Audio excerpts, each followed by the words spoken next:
everybody. My name is Waleed Amro. I'm a senior cloud solution architect, developer advocate at Microsoft. And today's topic is going to be about Azure Trusted Signing account service. This is a new service in preview. And I just learned about this actually 2 weeks ago, just to, and I wanted to share this because this is an awesome service. It's a small one, and that a lot of people I think did not know. Maybe not a lot of developers know about it. And if you do code signing, you're gonna love this one. And if you don't, and you need to do code signing, and you understand what code signing, this is a good one, because I did not find a lot of videos about this, and I said, hey, I faced a little bit of hardness myself to, even I am at Microsoft, in order to get into this service, but I found my way, and the product group helped me, thankfully, to find my way. But I said, I think everybody else need to know how to use it, so that's why I just prepared the slides, 2 days ago. So hopefully I will share this with you guys. So let me just close this one and make it like this. So what is code signing? Code signing, we're going to talk about we're going to get an overview about code signing a little bit, why we need code signing, and a little bit history, learn a little bit about it. So code signing is when you write any code and you build it on your machine as a developer. And usually developers, when they write code, you want to sign this code. You want to distribute this code for users. If you write code locally and use it locally, maybe sometimes you don't need to do that. But I'll tell you, sometimes, yes, you need to do that if you're enterprise level company. But at home, maybe you don't need that. But if you're going to distribute your code for end users, for like regular users or enterprise users, this is very important. So once you write your code and you have the executables, what you need to do is to generate a hash for the code. And a hash is just a way to, an algorithm is not reversible, to make sure that with a specific, passcode, that you can, with the same binaries, to get exactly the same hash code. It's like your passwords. When you save your passwords, actually the system hashes your password and saves the hash code, not your password. And next time you enter your password, the operating system will go and hash the password you entered and compare both hashes together to make sure that your password is correct. So this is what hashing. It will hash your binary. It will generate a hash from that binary and says, okay, this is the one. It's very important, because we'll talk about why this is important later. So after that, we obtain a code signing certificate from certificate authority. And then after that, we sign the hash with a certificate private key in order to sign this code, and then attach the digital certificate and public cert to the public part of the certificate to the code. So it will be part of the metadata of the binary over there, and it will have all the information that for the digital signature. After that, you go and distribute your code to your users. So the user will, on the operating system, when they get the code, they go and verify,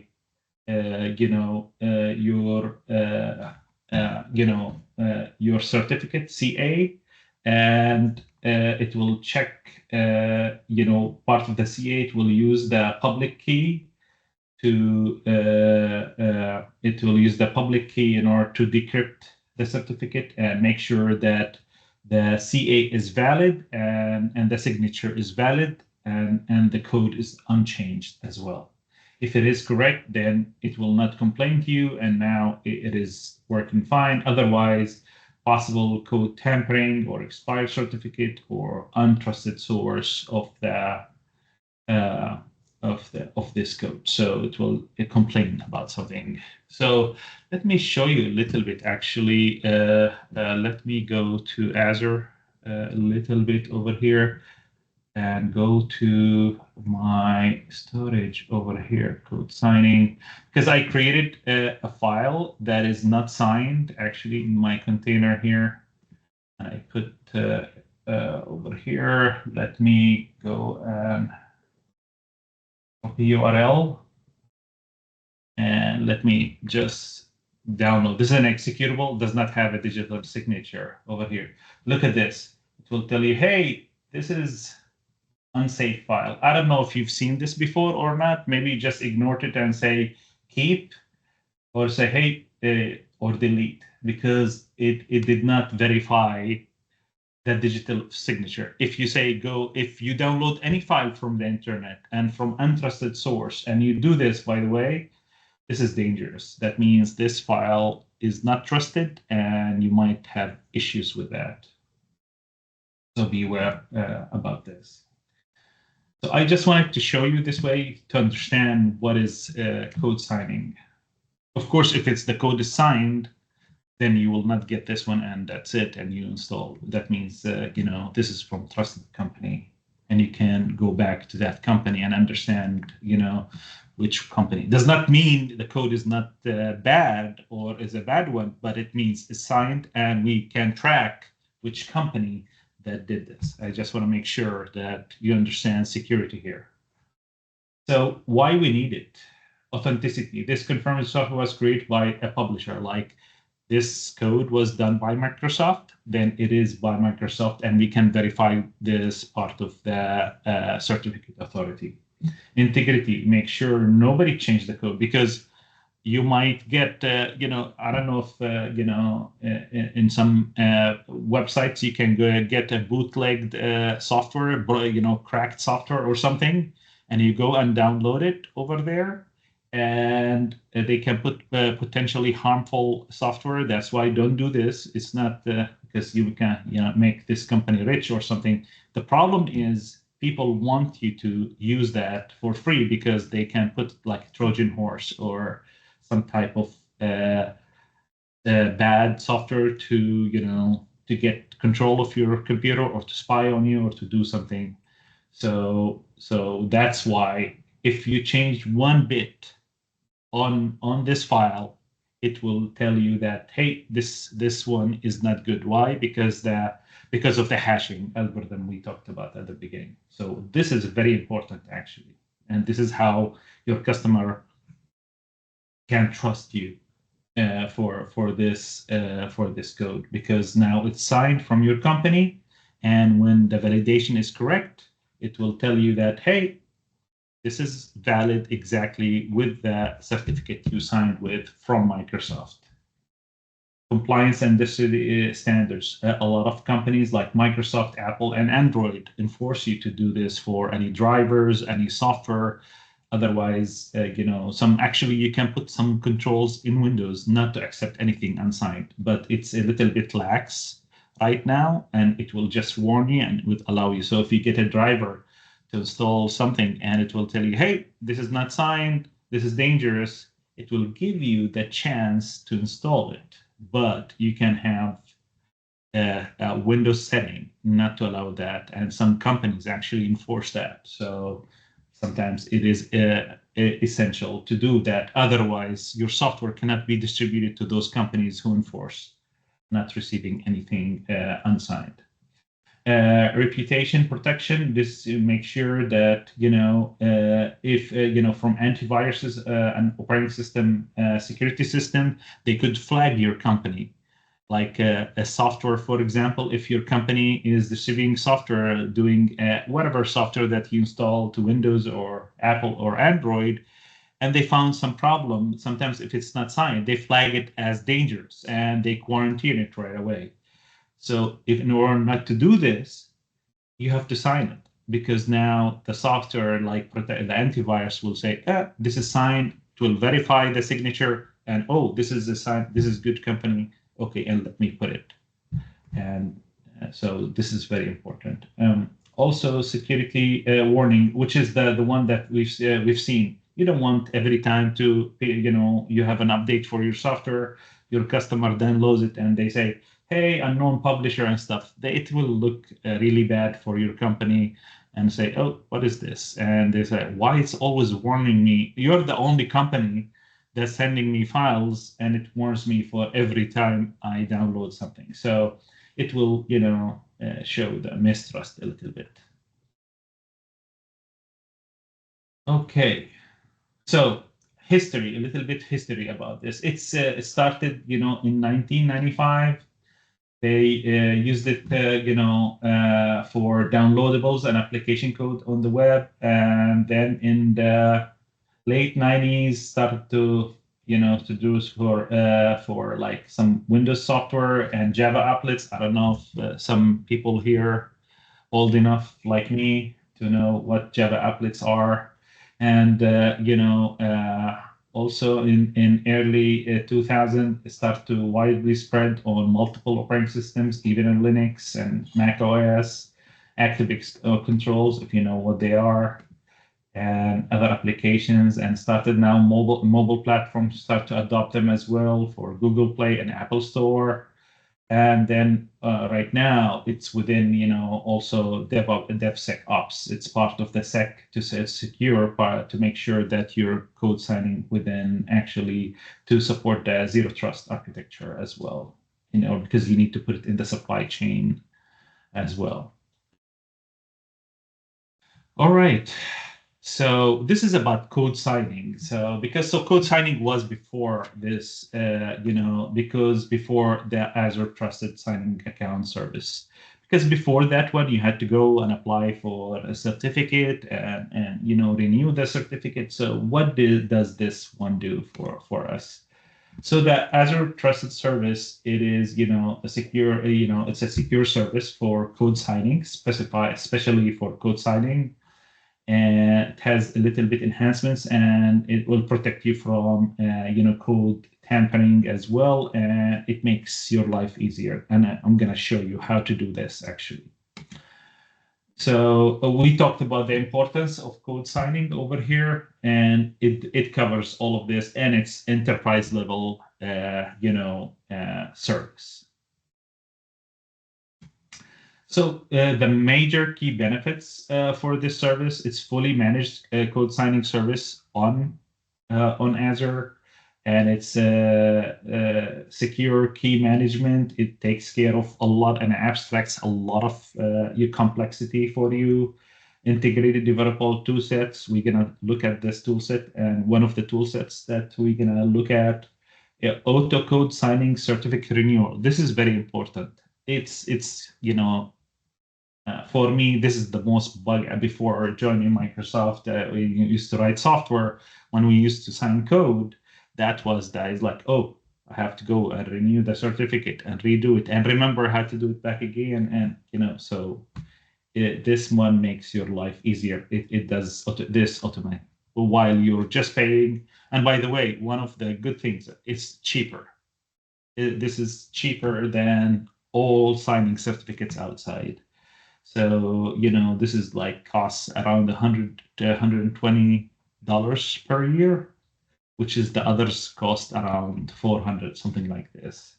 So it is cheaper, right now for doing code signing as well.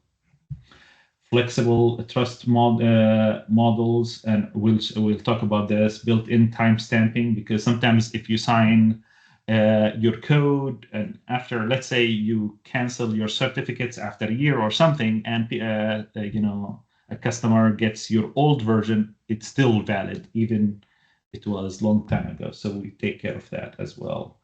It's Azure native management, so which we're gonna see in a few minutes. So how to set it up and how to configure this service. So you create the Azure Trusted Service. You get a grant, identify, verifier roles. By the way, this one we're gonna provide it to you. I think Naveed, you can include this on the YouTube channel, right? Yeah. The slide deck? Yeah, the slide deck, right? Yeah, yeah, Because there's a lot absolutely. of links in it, and it's very important, and it's very hard. So I don't want people to start, putting a lot of notes, and I have everything documented for them over here. Okay. Absolutely. Yeah, the link to the slide deck is in the description of the video. So we always have it there. Perfect. Thank you. So we're gonna go actually, and let's do this because of the time, because we were late a lot, about 5 minutes today. So let me go back over here. So in order to get this service, we need to go and look for trusted signing over here. So trusted signing, you create a new trusted signing over here. You create your resource group, the account name, maybe your company name, and then where are you going to put where are you going to host it, in which region, okay? And pricing tier, this is for one certificate profile, okay, for 5K signature per month, so it's about 0.005 cents, or dollar per US. If you need more, there is a little bit more. So just to let you know that this is, it depends on how many certificates you need. So you go and choose and you do and create. It takes a few minutes to do. It will do that. Okay, so I already created my company over here and put it in mine. So I will show you this one. In order for you to create one, you have to verify your identity. Okay, verifying your identity, you need to go and create a new organization or individual. Individual, this is if you do your own testing, you could go there, but for your organization, you need this one. Now, when you come here at the beginning, you're gonna find this one disabled, so you cannot actually apply for a new identity. So in order to do this, you have to go to over here. It's something like Azure Key Vault. You don't have access by default. So you go and add access over here and give yourself those ones. So if you do this identity profiler to one person, this person has information about your company, and I'll show you what type of information you would need to verify it. That's enough to create an identity. In order, after this one gets created, you need to create a certificate profile. Then you need that person also to have that one. So if it's the same person, you give both, but this one only for verifying the identity and the other one for creating certificates. So for me, I got both of them for my account that I logged in with, and I assigned it to myself. And now this part over here is working now for me. So in order to create a public one, now when you need to sign your code publicly to be used for public use, you have to go with public, and you create public. Now it will ask you your organization name, company website, primary email. This has to be an email, a direct email, not a distribution list, but the secondary could be a distribution list inside your company. And over here, DUNS number, this is for, tax ID for the company, or DUNS number. This is some kind of verification for companies, and registered business number. And you provide this information, and see you have all the stars for important stuff, which state, city, and all of this. Once you enter all this information, you will say submit, create this one, and it will go to Microsoft, and we have somebody, some services to verify. If not, a person will go and verify information and might reject it and ask you for more things, and more. It will ask you for submitting other evidence, in order for it to really complete. So for me, I created a private one. This is what you can do, guys, to try it. If you want to try it, if you have an SDN, for example, do a private one, and it should be actually completed right away, and you get this one, because this is only private and on my computer, and If I go distributed, it will not work. This is only for private testing. And so it will take a few days, sometimes few hours. And my customer actually, the big customer, and they got it, second day it was completed. So once you have this completed, now it unlocks everything for you. So what to do next is to create a certificate profile. So you go for your application. I created a console app, for example, and I created an overlay private trust. And you enter information about your application. Of course, I have a maximum limit for 1. So I created this application over here, and I entered some of the information, which is the name of the application, and it filled up all the other stuff for me. And now look at this. It's like been 2 weeks working on this. It generates. That's why the auto, usually when you create one like this, it's like for a whole year from outside Microsoft when you get it. Microsoft actually generates every 4 days, every day it generates a 4-day certificate. And that's why it never expires. It always renews. So over here, you'll see only, 4 certificates valid all the time, and then it will expire after 4 days. But everything's still working, and all the code will be still valid, and the certificate will be automatically renewed. So in order to, if you want to revoke all of this, you just click on them and just revoke each one of them, and maybe you can delete the application if you want to delete the whole thing. And this way, it will stop billing you for these certificates, and in order to remove the whole account. So once all of this is happening, and you create this profile right away, and you have one active, and it's like almost instant when you get an active certificate profile. That's it. Now you have a valid CA to sign, to sign your code. And I've seen other CAs, what they do. There is a bunch of files, and a lot of files. You need to learn how to do certain things and how to convert them from different encryption to another one. It is a lot of mess over there. But this is clean and abstracted, and it's really easy right now. So nothing you need to do now. The cloud part is done. Any questions here? And everything is documented here. This way you don't have to forget. And we have the video, of course, but also it's documented for you guys and what type of permissions you should look for. Okay. Azure setup is done.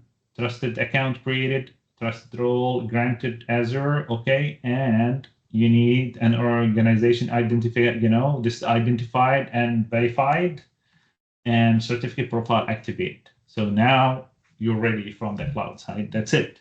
Now it auto maintains. You don't have to do anything. You just pay your bill, monthly bill, and that's it. Okay. And did I finish this one? Yeah. So now on your machine, when you are, where you want to sign. So there is many ways how you can utilize this. If you use like a packaging tool like Install Shield, or other one is very very famous ones, they already have a signing area where you can enter some of the this information, and it will sign automatically every time you repackage your software. Okay.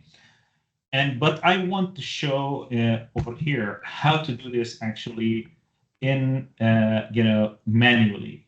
We have a sign tool for this. So this example here, how to do it manually yourself. Okay. And so in order to do this, you need multiple things. You need a Windows 11 SDK, and if you're on Windows 10, then you can also Windows 10 SDK, but you have a specific version. This is the minimum version you need, or higher. Because why we need this one is because it understands this type of signing with the Azure service. The other thing is .NET 8 runtime. You don't need the SDK, just a runtime, because I think some of the other ones over here, they require .NET 8 runtime. I'm not sure if it will go with 9. Maybe I think it will do that, but the documentation right now says 8.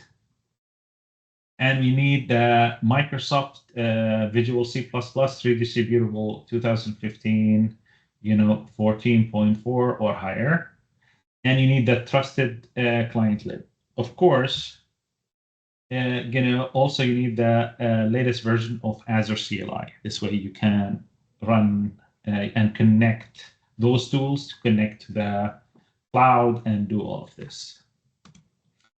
And in order to do this, of course, you install, and I have all the, all of these, links, how to download them separately, and how to check your system if it has those ones or not.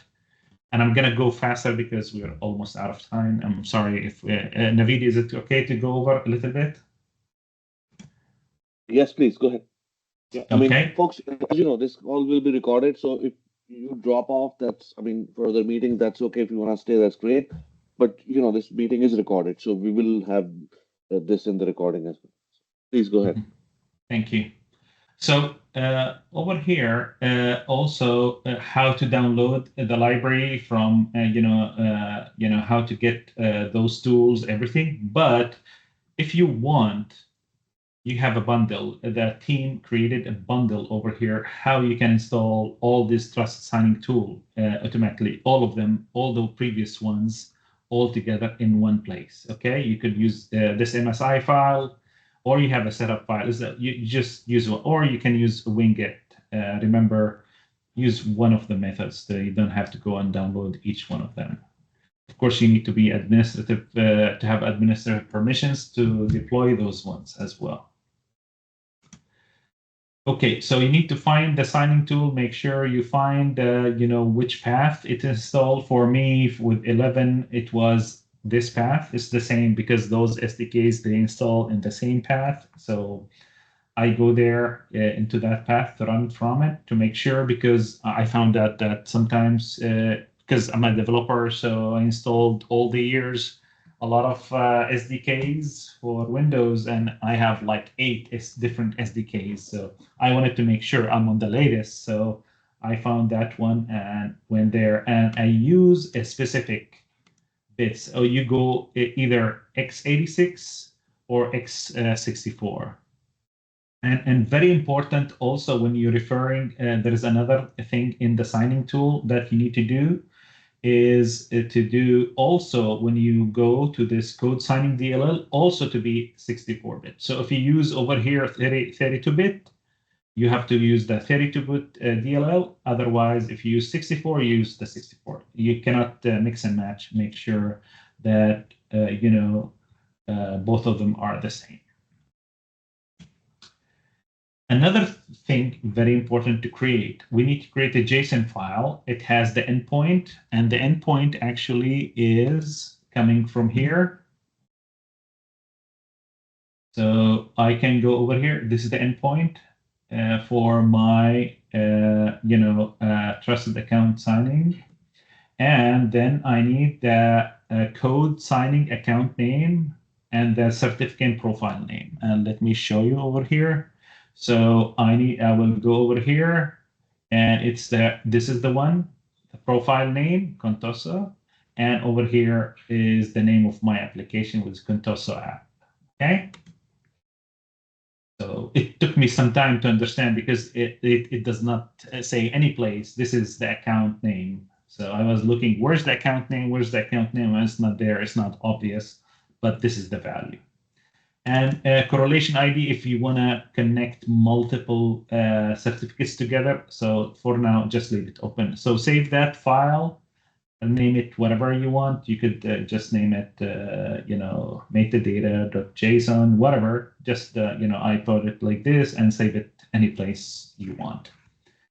Okay. And I have some important notes over here to remind you about this. The CLI, you download it. Make sure you have up to date. It took us 1 week, to figure out. It took me actually 1 week to figure out what's going on. It's not working. I was trying to sign. It was trying to sign. Even the PG was trying to help me. And every time I log in, it was telling me that did not have the latest Azure CLI on my machine. I was skipping that, because I want to sign very quick and finish it. But apparently, I needed actually to upgrade. So make sure you have this. If you go and make sure you configure you every time to check for upgrade every time you log in, and you do that one. So before you do anything, please upgrade your CLI if you have it already there. Make sure you're on the latest version, then you do everything, because otherwise it will not sign like me. It took me a week to figure out this one. Okay, so how we sign our binaries. In order to do signing, I go, over there over here. So, oops, not this one. I'm gonna go to this one, and over here. So you do this. I'm sorry. I think maybe I need to make it a little bigger.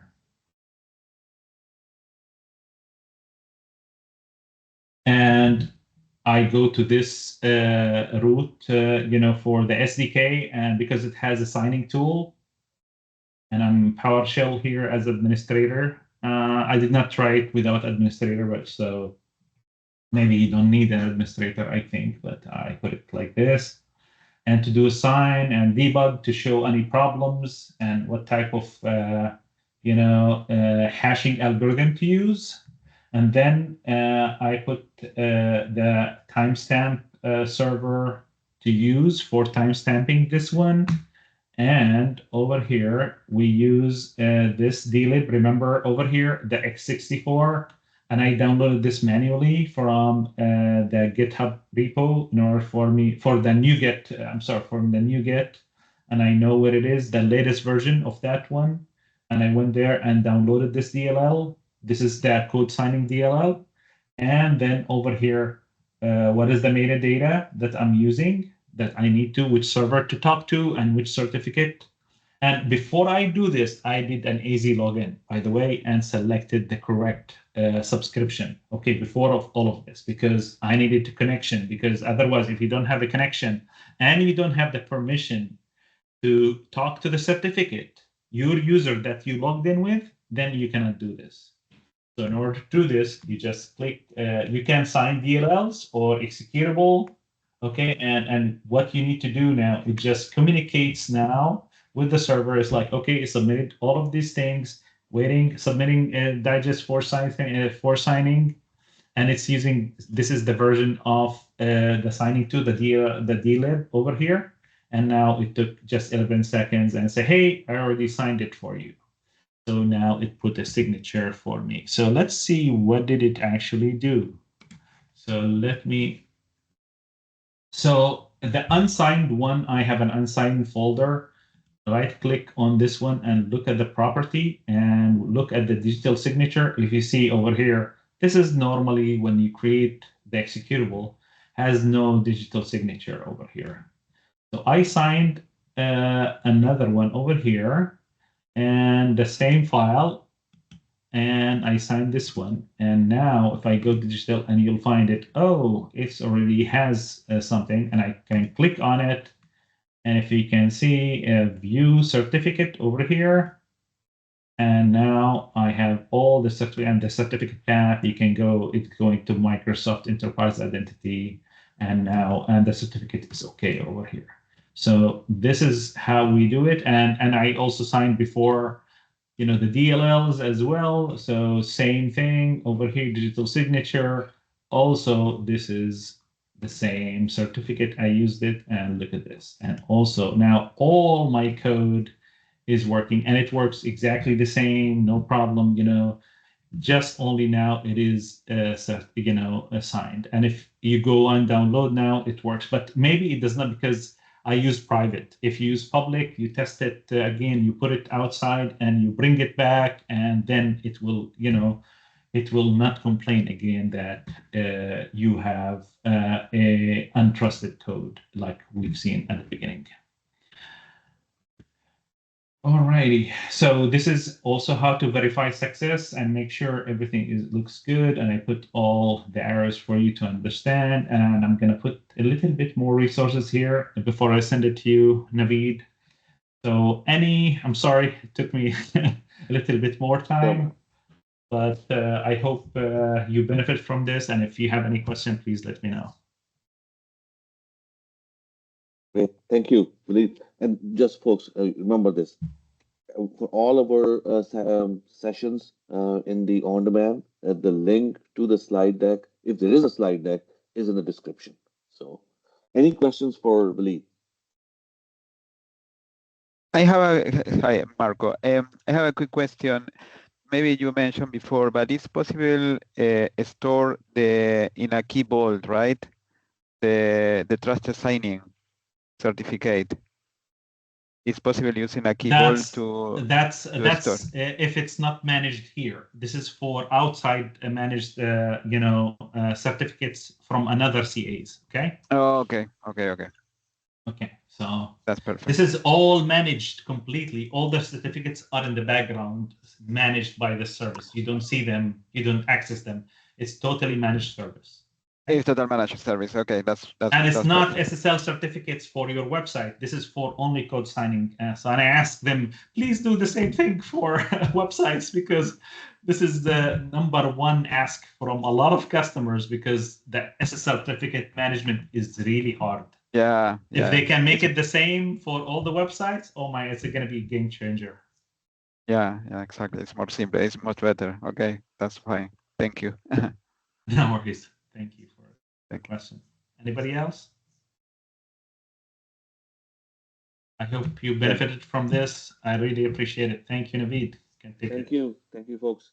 Have a wonderful rest of your day and a great weekend. Thank you. Bye.